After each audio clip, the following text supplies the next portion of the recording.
This is J. Krishnamurti's first public talk at Rishi Valley, 1977. I see some of my old friends. I see some of my old friends are here. Mr. Hofbauer.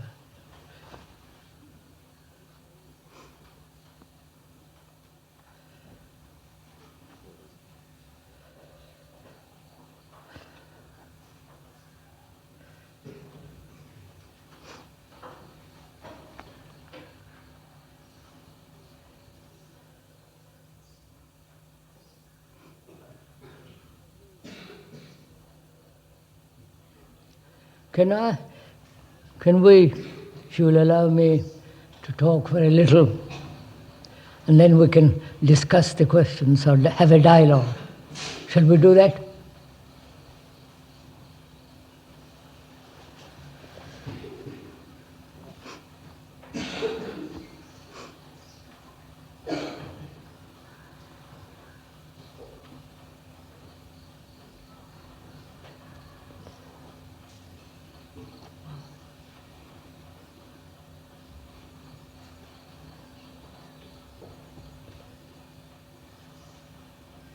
I hope you like the place.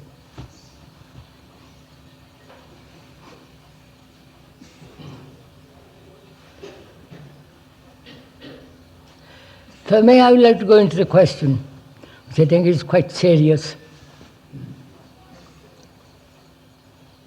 Why is it that human beings throughout the world, in spite of all the terrible things that are happening, don't seem to fundamentally change themselves? Not as an elite group or belonging to some sect and conforming to a particular pattern, but I'm sure one must have asked oneself, why we don't fundamentally change. Not go from one group to another, one Swami to another, one Guru to another, which becomes rather silly. But seeing what the world is, the mess, the chaos, the utter brutality and all the rest of it, poverty, violence, wars. We human beings psychologically seem to remain as we have been for millennia upon millennia. Why is it that we fundamentally, radically don't bring about a psychological change in ourselves? That's one of the questions we could discuss, if you will. And also another problem involved in that is, I wonder if one realizes, not intellectually or idealistically or theoretically, that we are the world.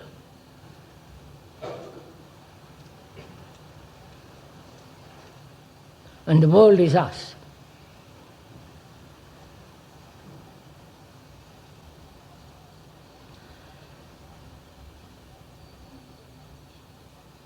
That is a statement that can be investigated, corroborated, and see for oneself the truth of that.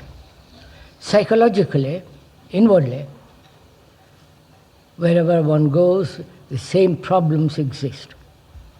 Sorrow, pain, suffering, fear, pleasure, and all the rest of the content of one's consciousness is common to all human beings.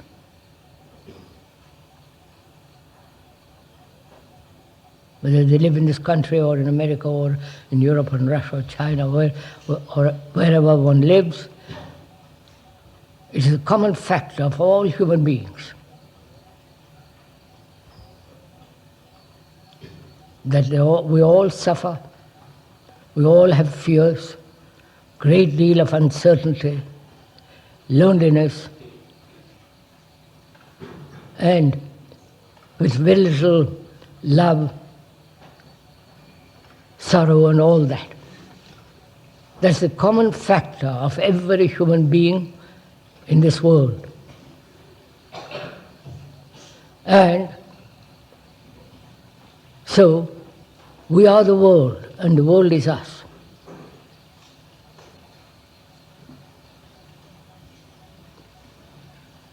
Not as an idea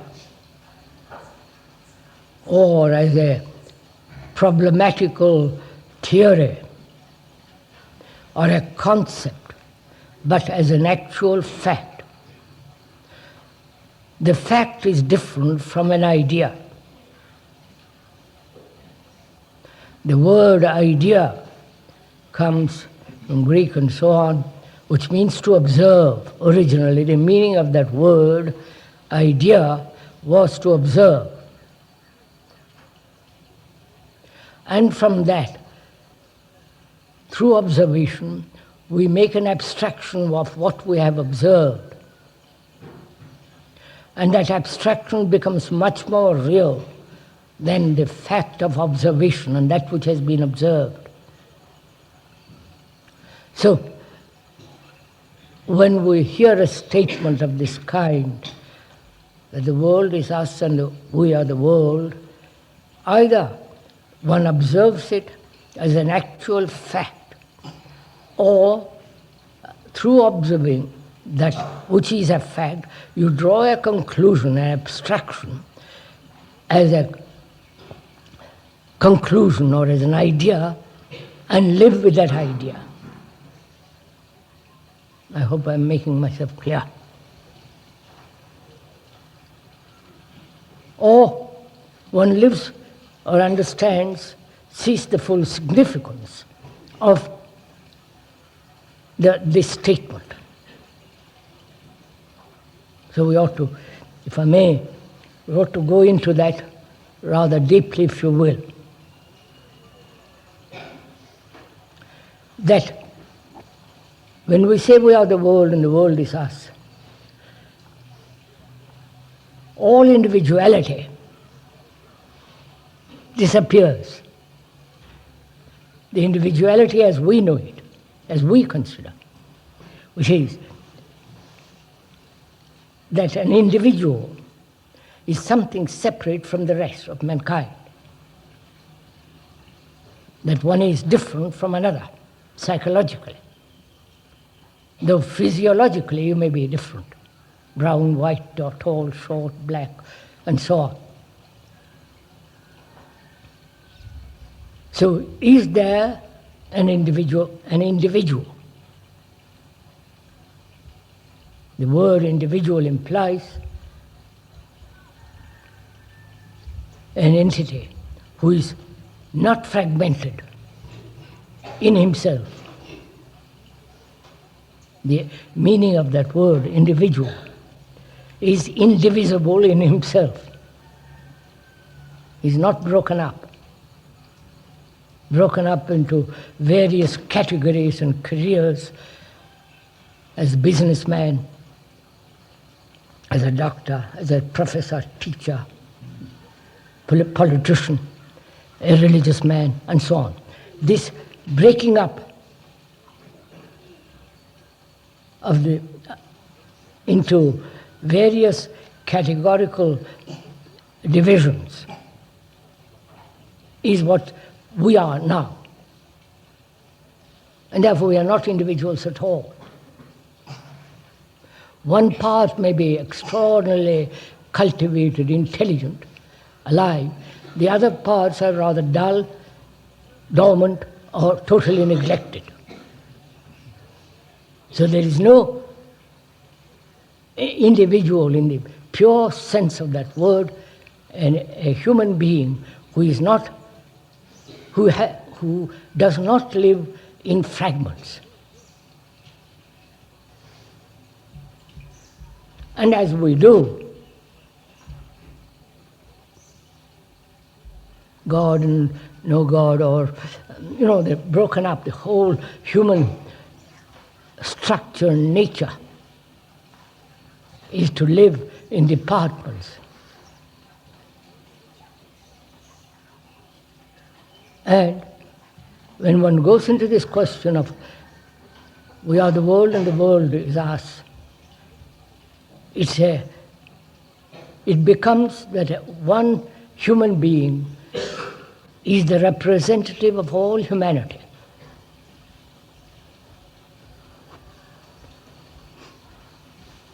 Please neither accept nor reject this statement. Let's investigate it so that you, as a human being, see what are the implications of our daily life,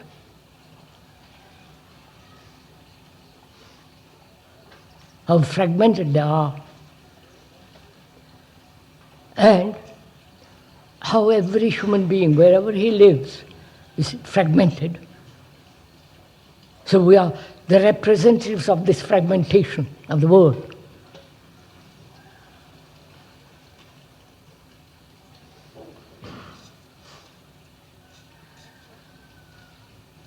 And is it possible not to live a life that is whole, complete, sane, sanity, and holy?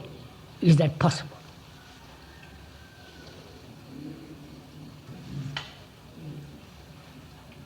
I think that must be one of the questions that all human beings must face. And since we're a small group, I'm rather glad of it. We can just go into it, have a dialogue.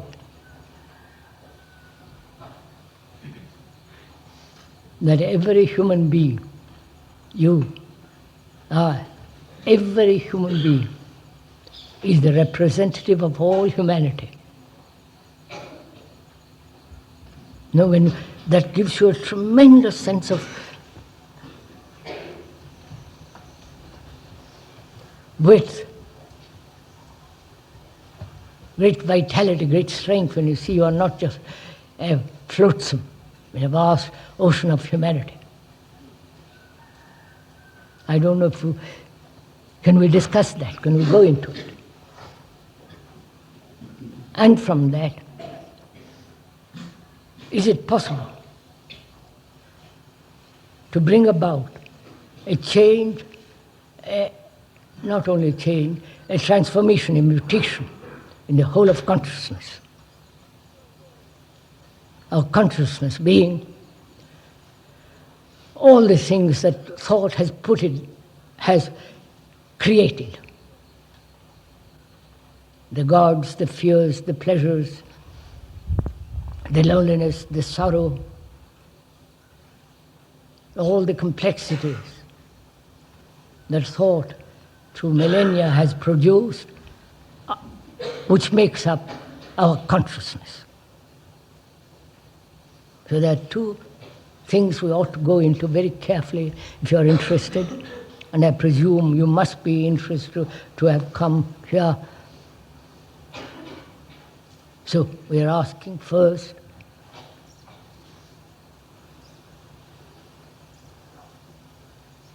do we, each one of us, see the truth, the fact that we are the world, psychologically? That is, every human being suffers, both biologically as well as psychologically.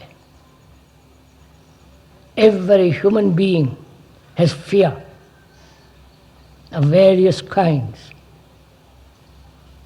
Every human being, unless he is completely neurotic, is uncertain, lives in disorder, says one thing and does another.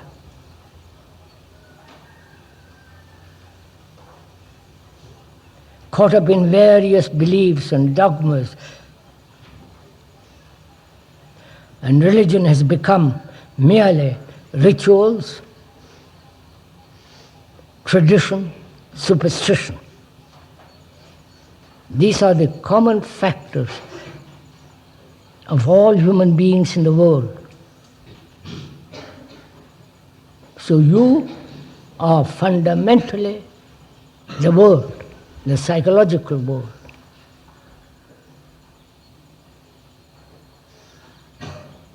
And is it possible for the human being who is the representative of humanity to transform totally, bring about a mutation in consciousness, which then will affect the rest of mankind?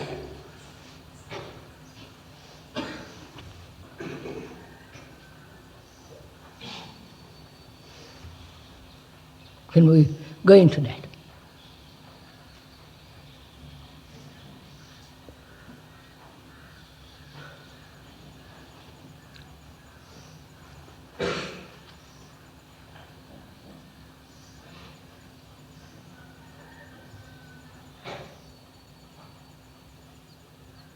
What is a fact?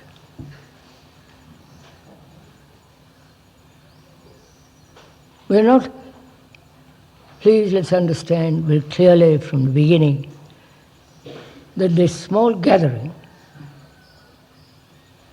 are concerned fundamentally to bring about a radical change in themselves, in daily life, not theoretically, not in abstraction. That's why we meet. Otherwise, it's not worth meeting. We are not serious then. So I'm asking, do we understand a fact? What is a fact?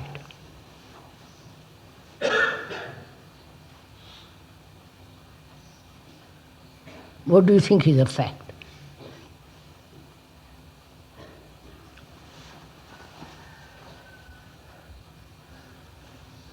Come on, sirs.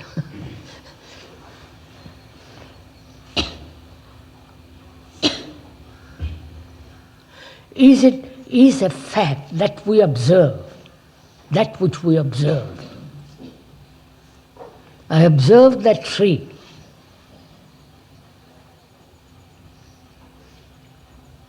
And is my observation distorted, perverted, conditioned? And so I don't see the fact, but I see only the image which the word tree has created in my mind, and so I'm seeing not the fact of the tree, but the image which I have about a tree. You understand what I'm saying?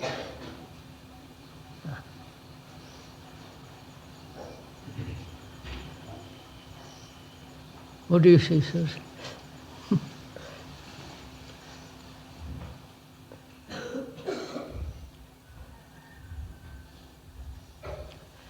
Because science, in its full significance, means observation, to observe. But when a scientist looks through the microscope and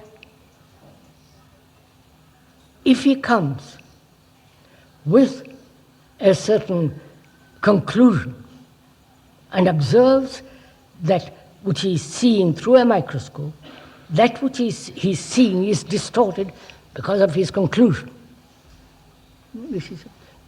No? Are we talking Greek or English?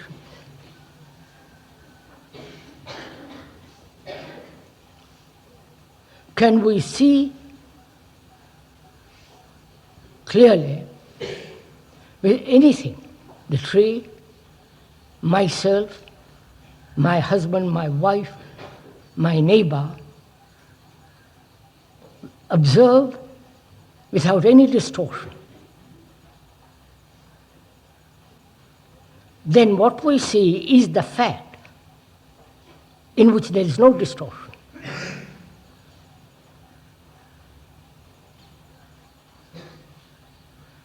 Right?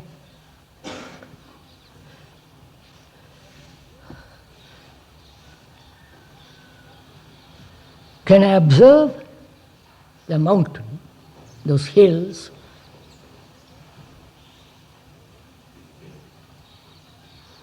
without using the word the mountain, which is already a factor of distortion, just to observe? Are we meeting each other somewhere?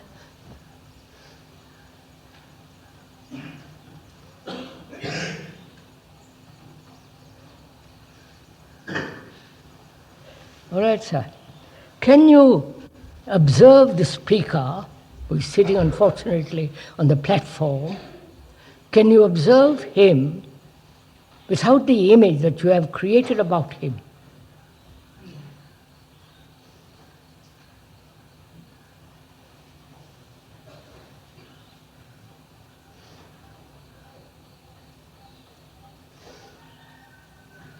But if you have created an image about him, then you are looking at him through the image. Therefore, you are distorting your observation.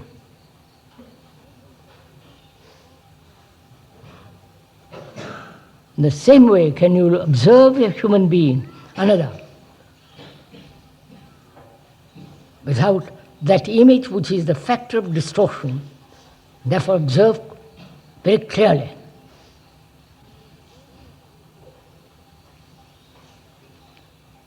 Can you observe your guru, if you have any? I hope you haven't any. Can you observe that human being who calls himself a guru, or you have made him into a guru? Can you observe him without the image that you have built up about gurus? You can, can't you? Or is that impossible factor? And if you do, will you have a guru? You understand? Oh, come on. So we are trying to find out,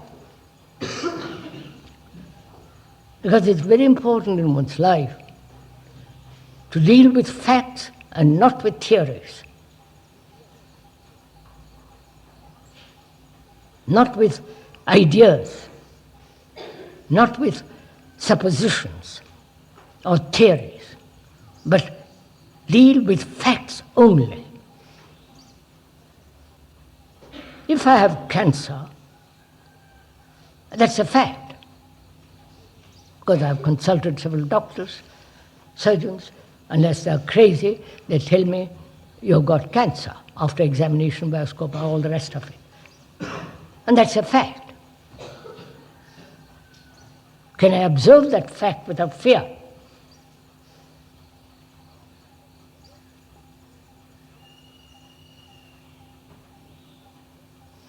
One says, examine it.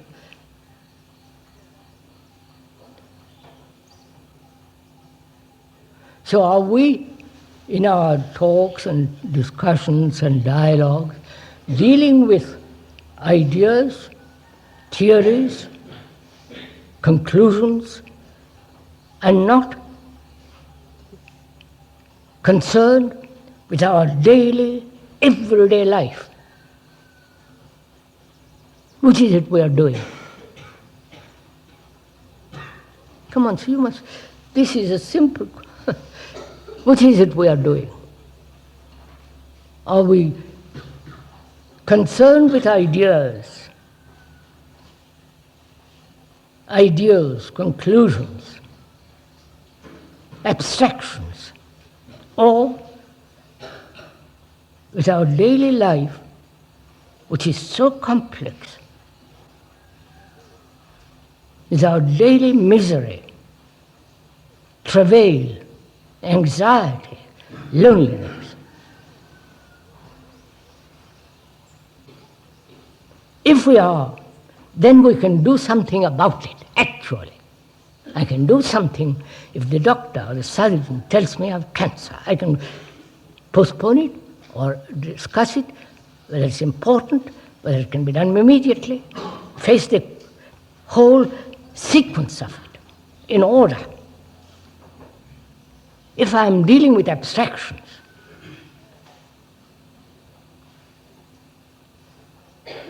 or conclusions which I have made up through various experiences and so on, those are not facts.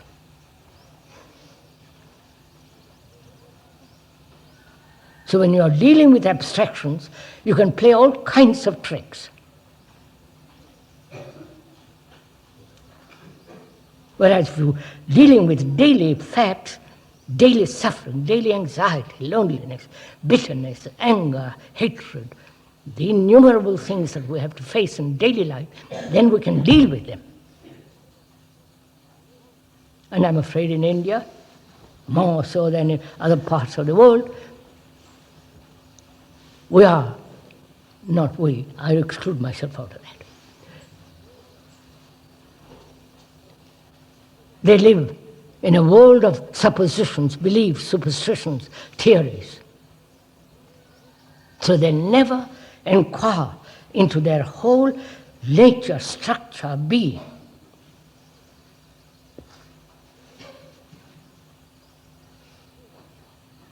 So we must be very clear, if you are serious, whether we are dealing with theories, abstractions, conclusions, ideas, or with the daily facts of life.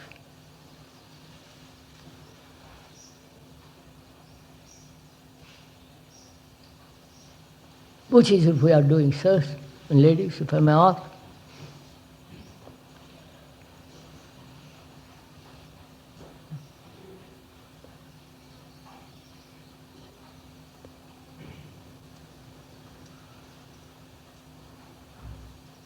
Absolute silence.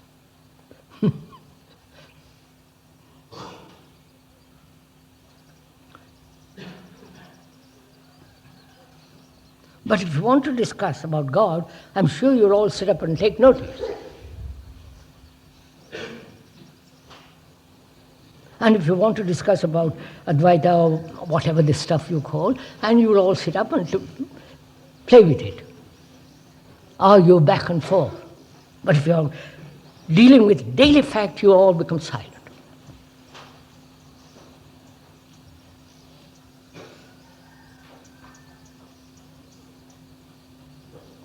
So that's why it becomes extraordinarily difficult for the speaker who is only concerned with the daily facts, not abstractions. From the observation of daily facts, like anger, jealousy, hatred, the cunningness of thought. Having understood that completely, radically, and gone beyond them, then we can go into something fundamentally real, true. But to think, to avoid this and go spin with a lot of words and nonsense has no meaning.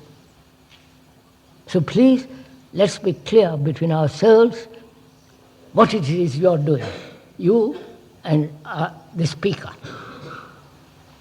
Can we be clear on this matter? Oh my Lord.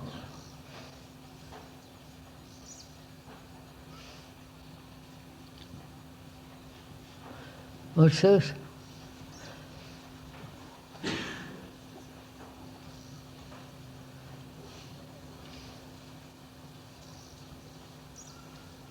The other day, Mr. Patwardhan and I were discussing, talking over. I asked that person, whether in India, don't say have they done it in the rest of the world, that's irrelevant. Has any teacher, guru, any ancient philosophers and so on, except the Buddha, have anybody said, know yourself first? You understand my question, sir? Huh? You understand what I'm saying? Why are you all so silent, sir? And the reply was, perhaps one or two, and even that I question.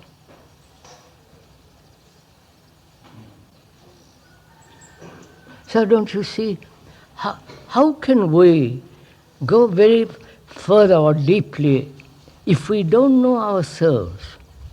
Not according to some saint or some philosopher or psychologist, but actually to know for yourself what you think, why you do certain things, whether you are anxious, fearful, right? That is to, to know yourself, to know what you are. Not what Shankara, this or that person said. That's all nonsense.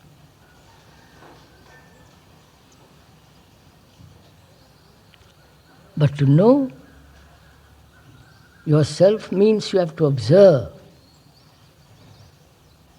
Observe yourself in what you're doing, why you're doing.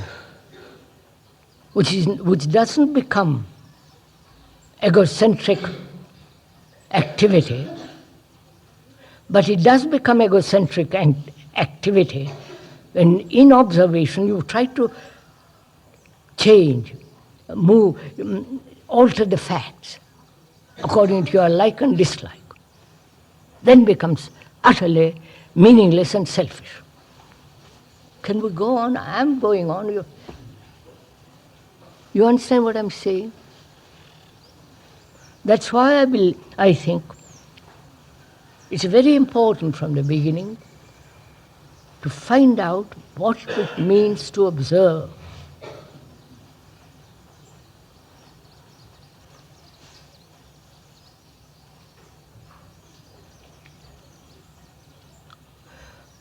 I was talking to one of the great scientists, and he was saying something which I wanted to inquire about, which was, when you observe, please listen, just 2 minutes, give your attention to it. When you observe without any pressure, without any conclusion, just to observe, that which you observe undergoes a change. I asked him, this is a fact. Because I have seen that when you observe your greed, observe your greed or your antagonism, violence, not try to make violence into non-violence, which is nonsense, but to observe that violence without any distortion. You understand? Distortion being the very word violence is a distorting factor. I wonder if you see that. Do you? So come on, Sayum. Because violence, in its very usage of that word, implies condemnation, and we mustn't be violent on all the moral and ethical and environmental impressions, conclusions. But can you observe that violence without the word and observe? Have you ever tried any of these things? Oh my Lord. Then that which you observe undergoes a fundamental change.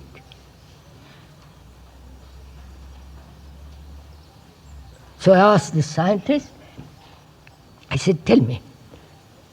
I know him very well, and I said, look, fine, can you observe through a microscope that which you are seeing, to look at it without any hypothesis, any conclusion. And what happens when you do? He said, then you observe that which is actually going on. And therefore, as you observe, there is transformation taking place in it.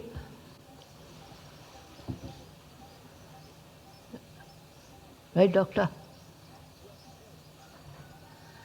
Can you observe yourself with that clarity?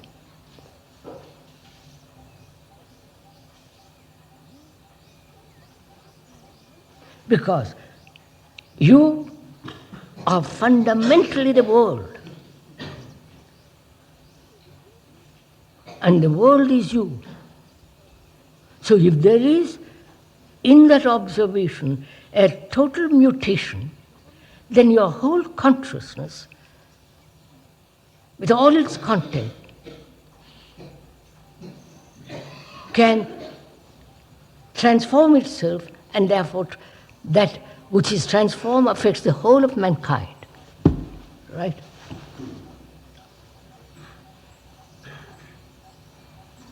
Is this all new, or is it all something? What do you say, sir?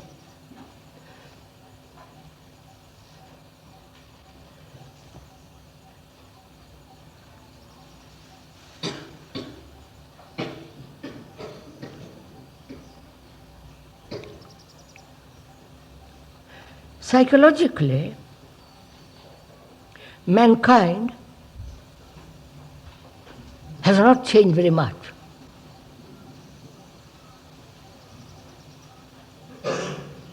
For if you observe the ancient Egyptians, the Babylonians and the Persians and all the rest down history, that human beings in themselves, with their greed, with their anxiety, with their fears, are more or less the same as the present 20th century. Right? This is a fact. No? And as there is no longer biological change for man, you can't go with fourth arm or third arm. There is the only possibility left is deep psychological revolution.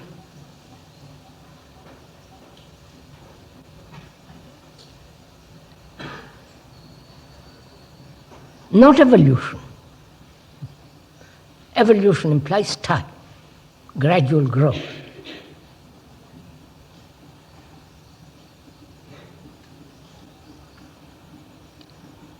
We won't go into that, it becomes too complex for the moment. So what are we dealing between you and the speaker? What is it? At what level, at what level are we communicating with each other?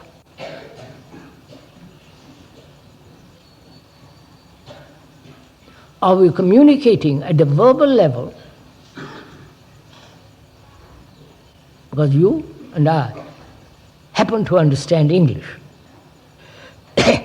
So, are we communicating with each other at the verbal level?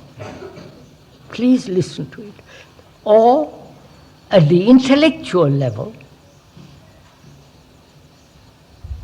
The intellect being the capacity to grasp quickly, to understand quickly. Not act quickly, but to understand quickly. To see the meaning of something. The exercise of the intellect. Is that at that level are we communicating with each other? That is verbally, intellectually? Or are we communicating with each other about the fact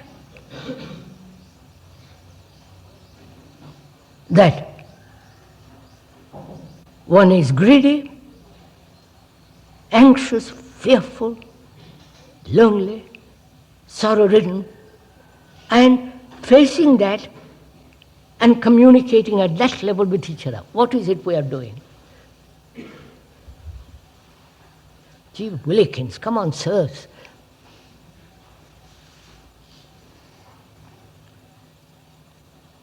Would you kindly tell me at what level are we meeting? We can say at the sentimental level, romantic level, a devotional level, which is all emotions. Or we are understanding each other verbally, as we happen to know English, which is intellectual, verbal, argumentative, agreeing, disagreeing. Or you and the speaker meet at a level where we are concerned with the transformation of that which is, actually is in us, not theoretically.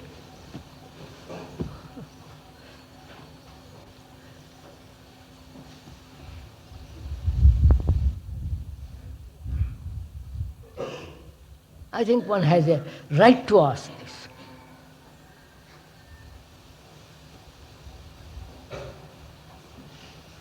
I am asking it, and as I happen to be sitting, unfortunately, on a platform, so I am asking you, definitely, at what level are we meeting?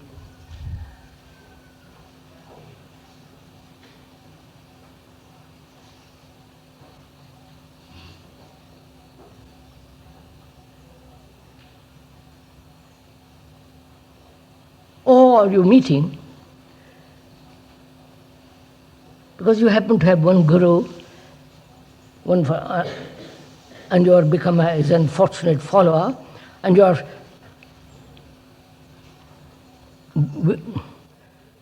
window shopping. You know what that window shopping is? You understand window shopping? What it means, sir, do you? You go, when you're in town, you go from one shop to another, looking at various windows and what they contain. Is that what you're also doing?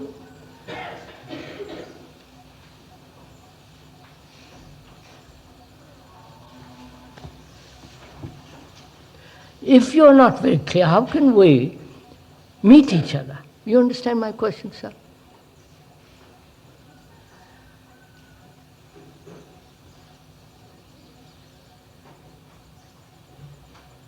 I can hold your hand,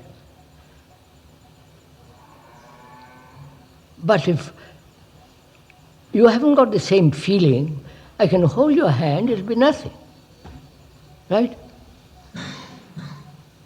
So it's very important, it seems to me, at what level are we talking or discussing meeting?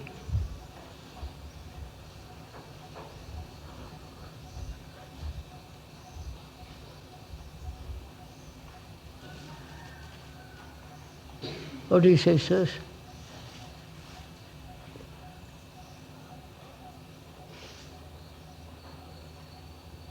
See, unfortunately, unless we settle this, we can't go very much further. Right? I say, I want to marry you.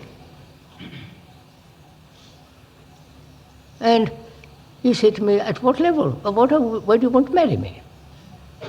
Do you love me? Or do you want sex with me? Why do you want to marry me? Because you say, I love you.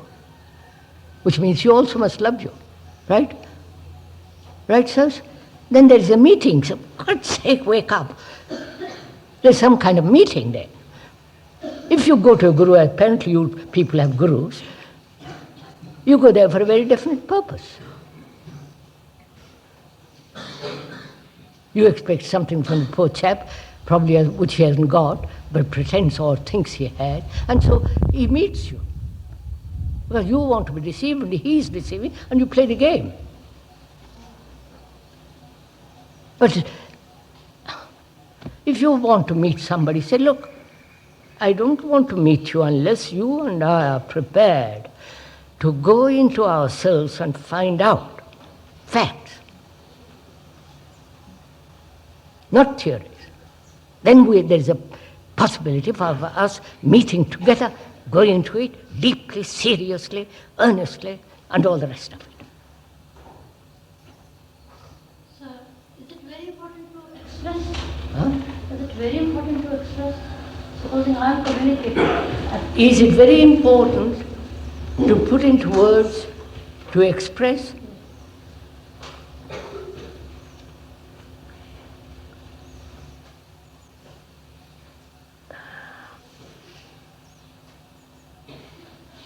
Isn't it very important?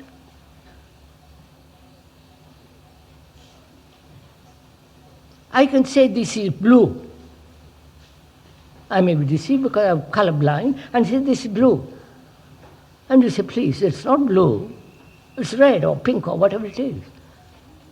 Right? So there is needs in communication to correct each other.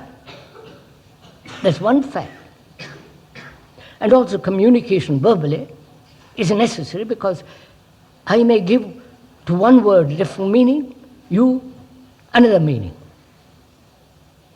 So if we both understand the common usage of a particular word, then it becomes very clear.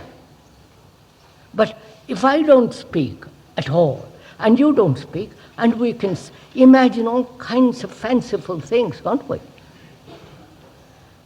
You may sit here with me, not with me, I won't, with somebody else, and think you're living, having an extraordinary sense of peace. Right?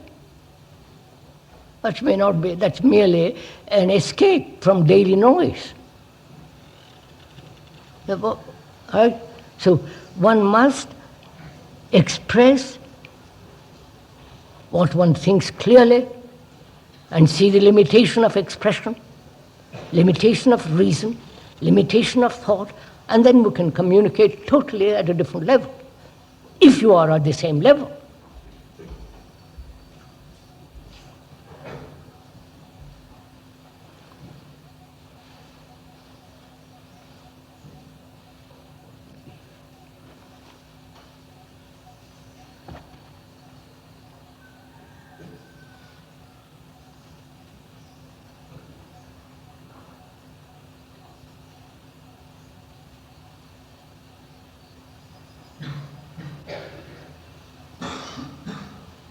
So I would like to put you a question.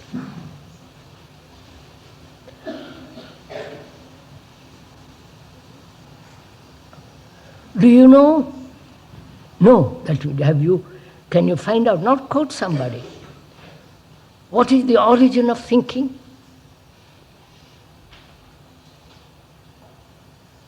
Mustn't you know that?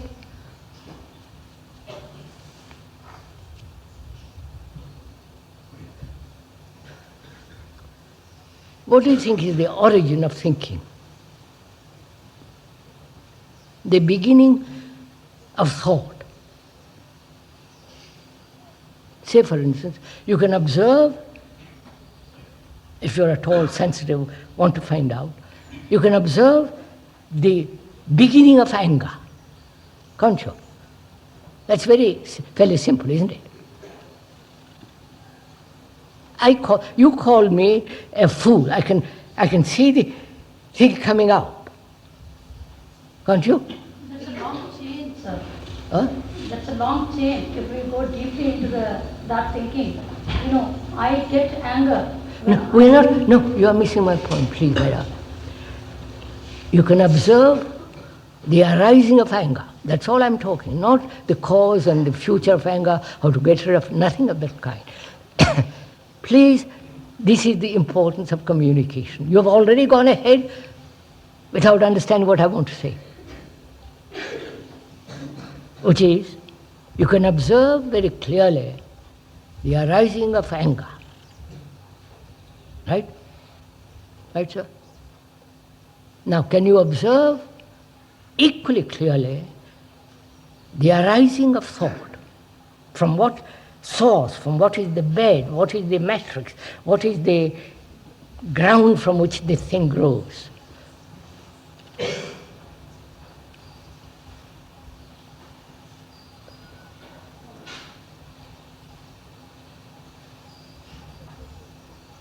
Shouldn't you find this out? Because we have given such great importance to thinking. Right? No? Tremendous importance. All our civilization, all our culture, all our religion is based on thought. So it's very important to find out, is that what is the beginning of this extraordinary thing which man has worshipped, which has created such havoc in the world also. Because it created wars, created division, created the Hindu, the Muslim, the Arab, the Jew, the communist, the socialist. Right?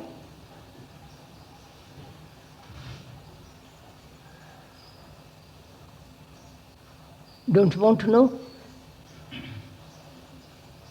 Huh? Find out, sir. Give a little thought to it. Huh? Memory. You're sure? Huh? No, not you feel. You must be clear, sir. Don't. You said memory. You may be right. So what is memory?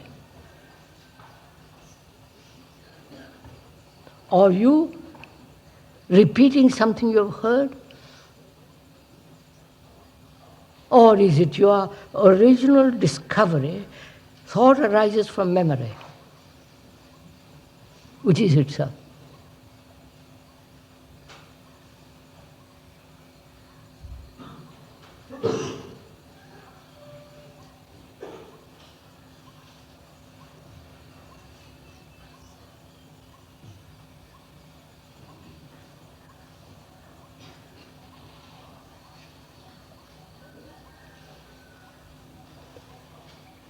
As most of us are second-hand human beings, right? We are second-hand, aren't we? Right, sir? No?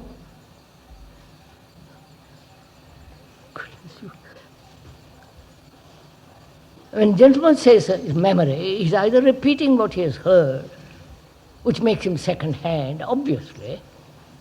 Forgive me, not you, sir, generally. Or you're discovering it for yourself, then it is something vital.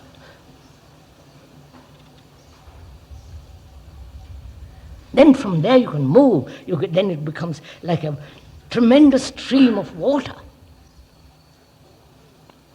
But you say, well, I heard Mr.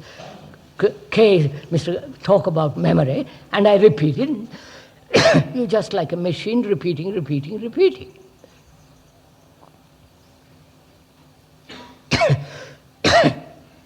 So what is the origin of thought?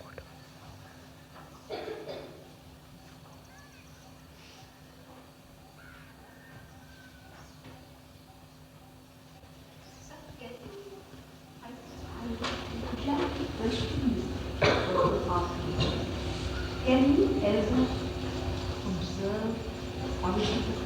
Yeah. I beg pardon, yes. Sorry, I said, that is the American name. Active instant No. of the writing. Yep. Yes, I'll show you in a minute. We'll go into it. Are you interested in it? No. Not a cunning game we are playing with each other. This is a very serious matter because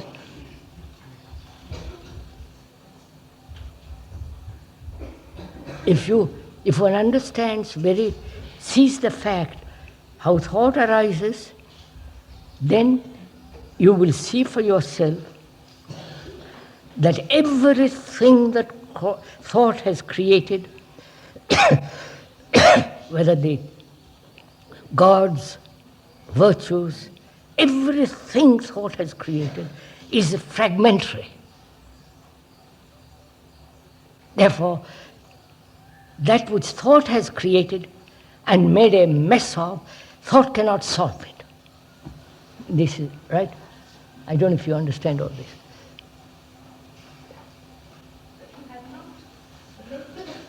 I'm coming to them. Papulji, just a minute. I said, what is the origin of thought? And Papulji asked, can you observe actually, not theoretically, huh? The actual? Yes, the actual second. You understand? Attention. What? Actual observation is a state of attention. There is no other state of observation. I agree. As you can observe the arising of anger, which is part of sensory perception, I will question that. question it, let's find out. I will question Can you observe the moment of jealousy? You all know jealousy, don't you? I'm coming to that. Half a minute. I'm coming to that. Actual second of arising.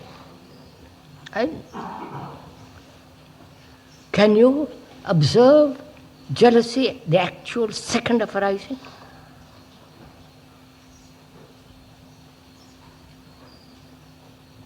When you name it as jealousy, we cannot do it. What, sir? When you name it as jealousy, No, I'm we asking, cannot do it. no. Sir, I'm asking you, sir, please find out. No, we've said the very usage of that word is a distorting factor. Right? So can you observe that reaction which you have named as jealousy, can you observe that reaction arising at the second?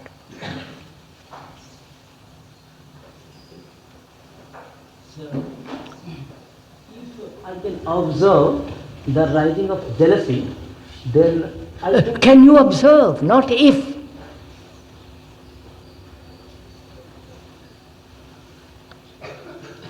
We can play with ifs and whens and all that, but can you actually observe, sir, please, the second of this thing moving, growing, flowering and action?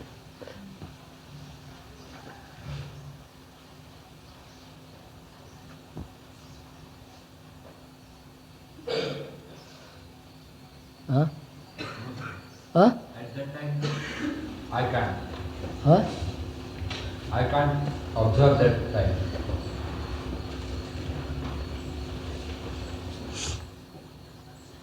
Have you tried, sir? Have you done it? Yes, sir. No, no. Don't you say yes or no, sir. Have you done? Have you observed anger, the sequence of anger, sequence, which means the order of anger? You understand, sir? No, please, this is very important. Sequence implies order. Mathematical sequence. I won't going to leave that for the moment.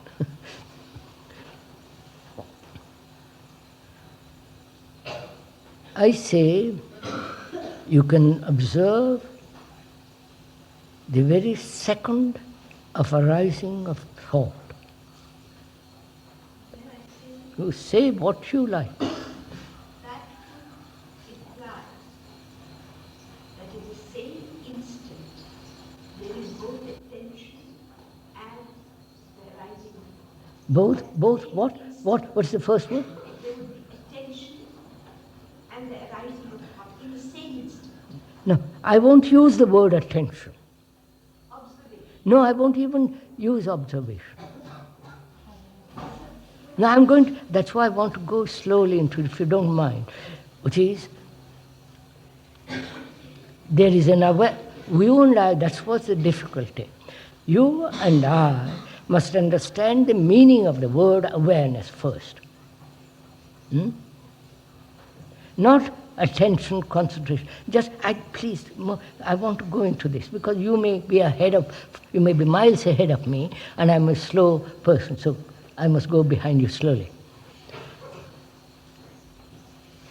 The question Pupul asks is, at the moment of arising of jealousy, there needs to be a certain attention or awareness or certain quality of being aware.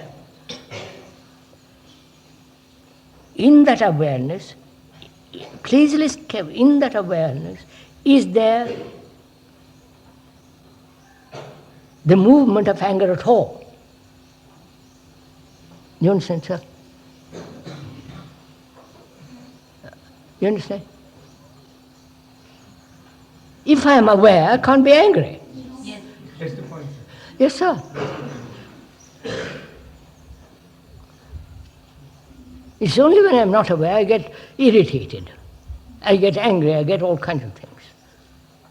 Right? Right? But before that I won't go into it. Before I'm aware or anything, I say to myself, is it possible for me to watch casually? I'm playing with it. I'm having a game with myself. I'm watching the movement of anger arising. I think that's very simple, right? I think you've known all that, haven't you? Huh? No, sir? So we could not follow. The point is, when I am aware, there is no jealousy. I understand, sir. But I'm So not. how can I watch jealousy? I'm going to show you in a minute.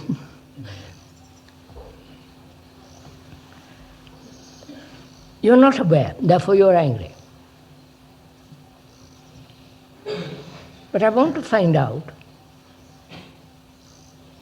I want to watch the moment of this thing arising. I'm not aware, I just want to watch it. I want to watch a flower growing. I can watch the flower growing through slow motion picture and all the rest of it. In the same way, watch myself as a camera watches a slow, the sudden movement of flowering. So I watch myself. I can see how jealousy arises, right? Because I'm envious of you who have got a position, money, car, this, that, and as I'm envious, I can seeing you, I can see the thing arising. This is fairly simple. I am in sleep, sir. At that moment, I am in deep sleep. So I am not able to see. No. What wakes me up? You're not in deep sleep. I'm watching. I am watching. You see the difficulty of how we have. Wait, I'm coming to your point. We are all understanding the thing in different way. That's why don't translate what I'm saying to your own language, but please kindly listen to what, of course, you say what you want and I will listen most respectfully. In the same way, I listen to you most respectfully, which is, first listen. I know one knows anger, envy. That's fairly simple.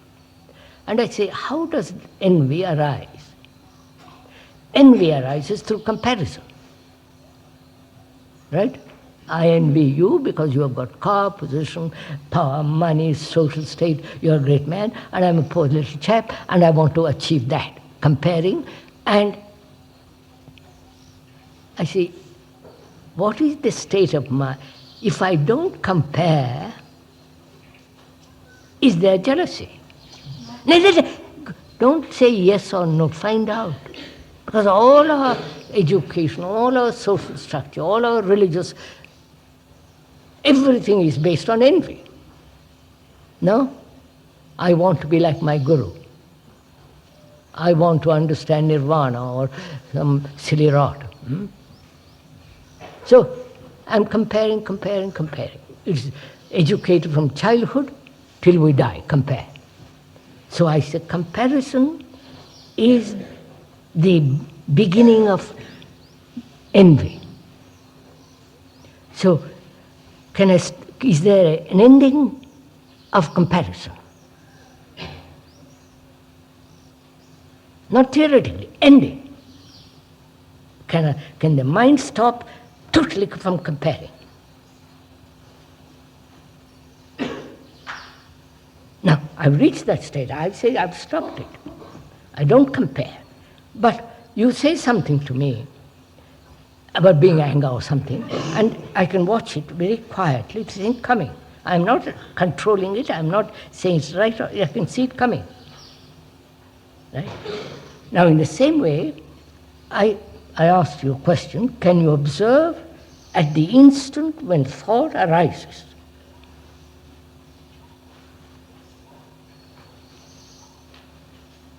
So I must find out. Please listen. Before I answer that question, I must find out the source from which thought arises, the foundation from which thought arises, from the bed from which thought arises, like a flower. What is that bed?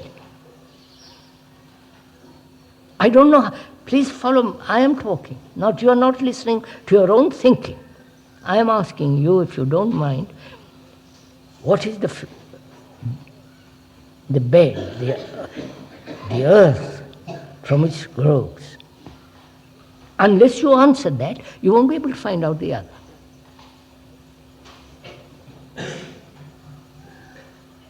How do you contact? Huh? How do you contact? How do you? Contact. What do you mean contact? How do you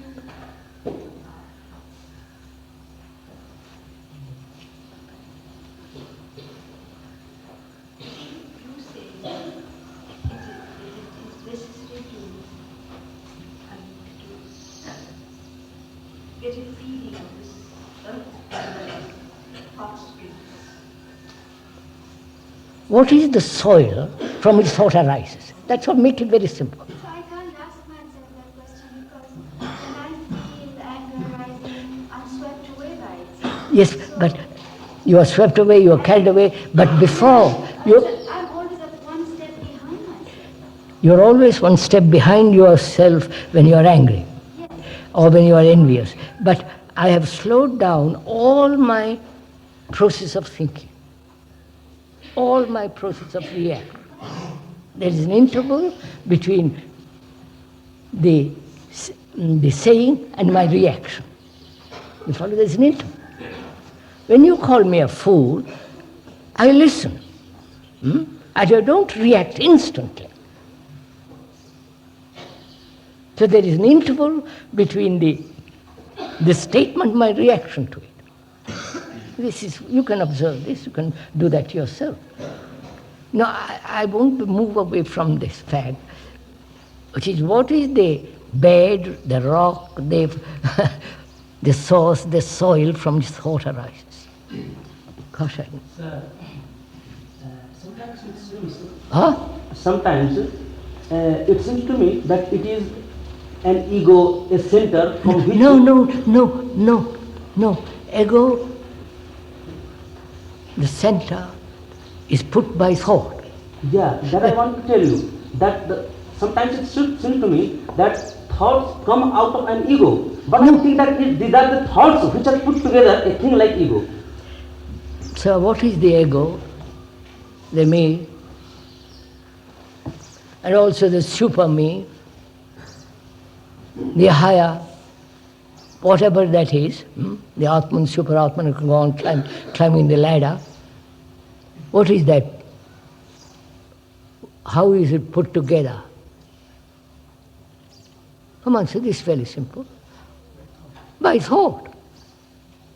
All the gods you see around you is by thought. Jesus, Krishna, everything that exists in the world, architecture, except nature, everything is put together by thought. So that's, you're not, please stick to my one point. I'll have to stop. We've talked an hour and a quarter. We'll stop in 5 minutes. Let's be clear on this one point. From what source, from what basis, soil, does thought arise?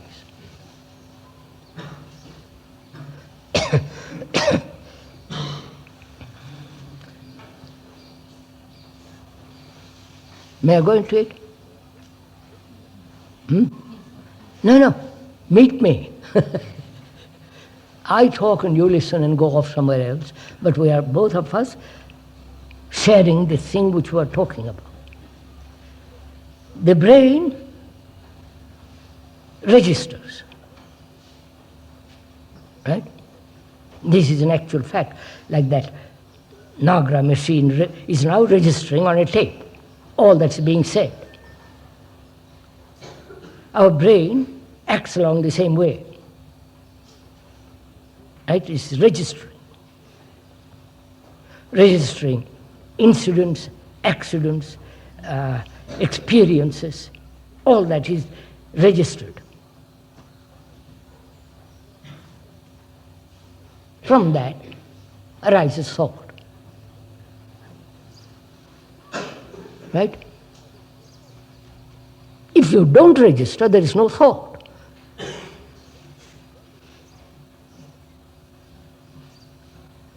No?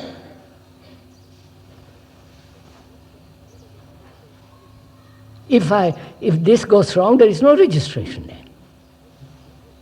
But see what's happening. I can register, the brain can register that which it is pleasant, discard that which is not pleasant, but it's also a form of registration. Right? Of course. Sir, unpleasant is also recorded. Of course. But the brain says, I don't want to think about it. Look at it. So, follow this. Any brain, the function of the brain is to register. Because in that registration, there is safety for it. There is security for it. Right?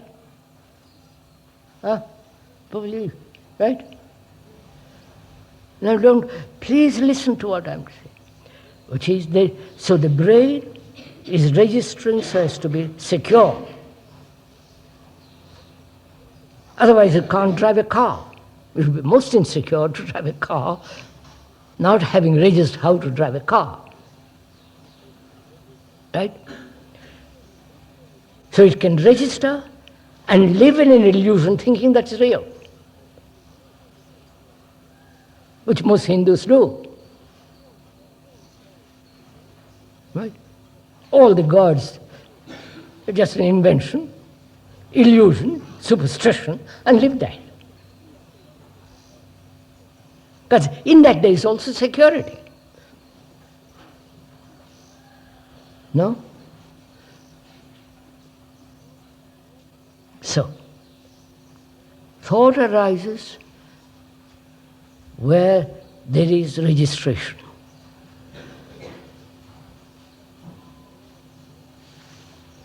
Now, can you observe the registration? Can the brain, this is very, will you do it as I'm talking? Can the brain watch itself registering?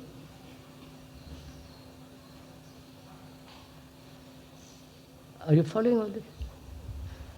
Can the brain watch itself registering, knowing what it is registering, knowing that it is a means of security, and not register anything at all except what is absolutely necessary? You understand? I need to register how to drive a car. I need to register, there needs to be registration of English language. And so on. If I'm a laborer and a skilled laborer, I must register. There must be registration how to use carpenter's drill. If there is a registration necessary to earn a livelihood in an office, it's registered. And so on, so on. There, certain factors are necessary to register. Why should psychologically any registration taking place at all? Right? You got, right? Now, having said all this, and having listened to it, now I'm watching. Can you watch the second the thought arises? Of course you can.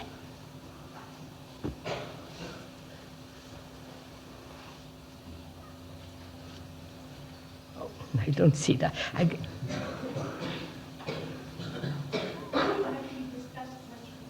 This has to be discussed much more. Mr. Jacka says we will. But let's be clear. That's why I want to please, as we have got few of us here, we can go into this really happily, deeply together. At what level are we meeting? If we are business people, we meet at one level.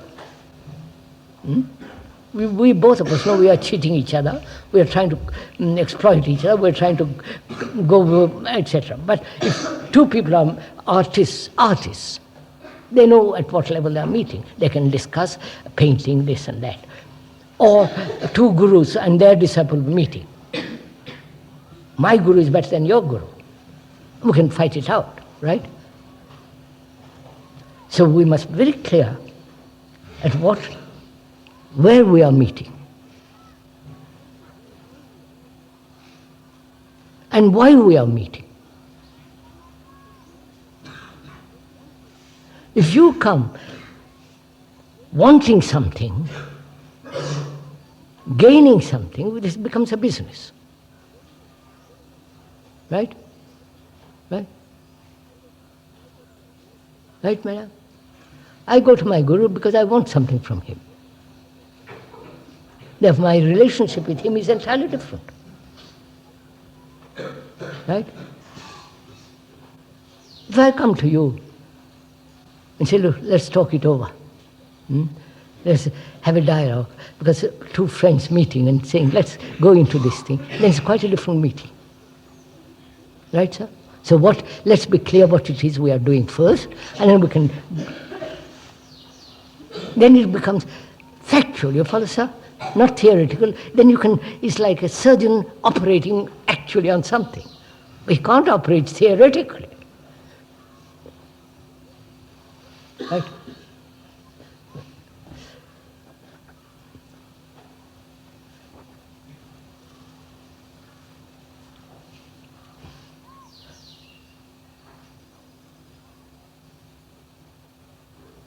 I hope you'll have a good time in this valley.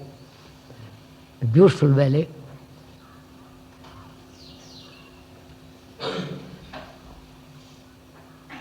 Right, sir?